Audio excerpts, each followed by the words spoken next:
Assalamualaikum warahmatullahi wabarakatuh. Berikut adalah koneksi antar materi modul 2.1 pembelajaran berdiferensiasi oleh Liun Pamela CGP Angkatan 11 Kota Lubuk Linggau.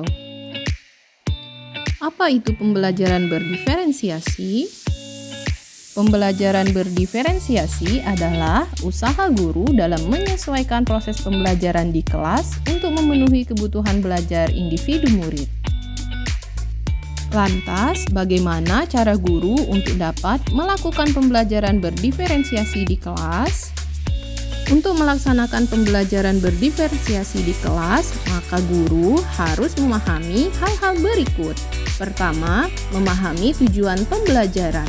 Kedua, mengetahui dan merespon kebutuhan belajar murid. Ketiga, menciptakan lingkungan belajar yang mengundang murid untuk belajar.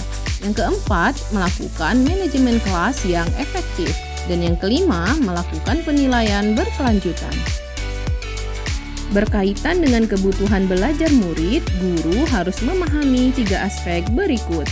Pertama, kesiapan belajar murid. Kedua, minat murid. Dan yang ketiga, profil belajar murid. Pada fase kesiapan belajar murid, mengharuskan guru untuk menilai pengetahuan awal dan menentukan apa yang telah murid ketahui untuk memastikan murid dalam keadaan siap untuk belajar. Pada fase minat murid, di mana minat setiap anak pasti berbeda-beda. Minat adalah salah satu motivasi bagi murid untuk terlibat aktif dalam proses pembelajaran.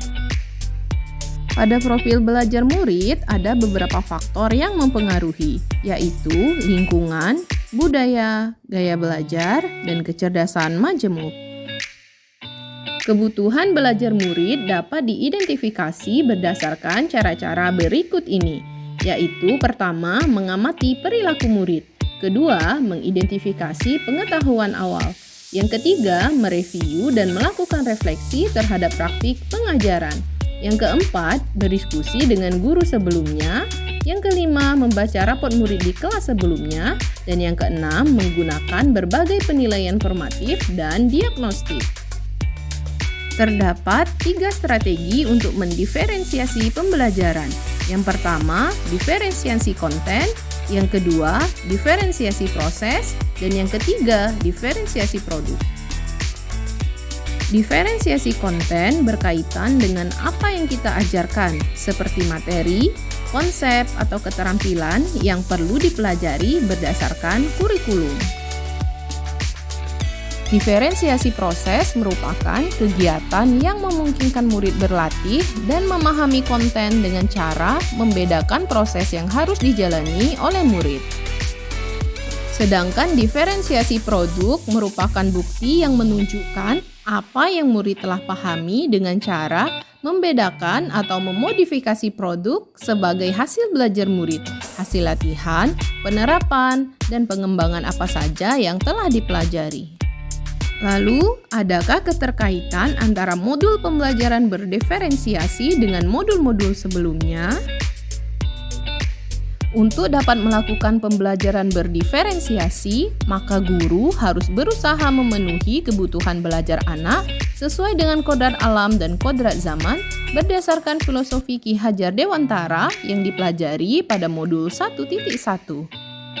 Dalam melakukan pembelajaran berdiferensiasi, seorang guru penggerak harus berpihak pada murid, reflektif, mandiri, kolaboratif, dan inovatif dalam menciptakan pembelajaran berdiferensiasi agar dapat memenuhi kebutuhan murid. Dengan demikian, seorang guru penggerak dapat mewujudkan kepemimpinan murid dengan menuntun murid merdeka belajar. Hal ini sesuai dengan nilai dan peran guru penggerak yang dipelajari pada modul 1.2. Pembelajaran berdiferensiasi dapat menjadi salah satu strategi untuk mewujudkan visi guru penggerak yang berpihak pada murid, sesuai dengan materi yang dipelajari pada modul 1.3. Dalam pelaksanaan pembelajaran berdiferensiasi, antara guru dan murid harus memiliki kesepakatan kelas terlebih dahulu, agar proses pembelajaran dapat berjalan dengan baik sesuai dengan nilai-nilai budaya positif yang dipelajari pada modul 1.4. Demikian yang bisa saya sampaikan, jadilah guru penggerak yang selalu tergerak, bergerak, dan menggerakkan. Wassalamualaikum warahmatullahi wabarakatuh.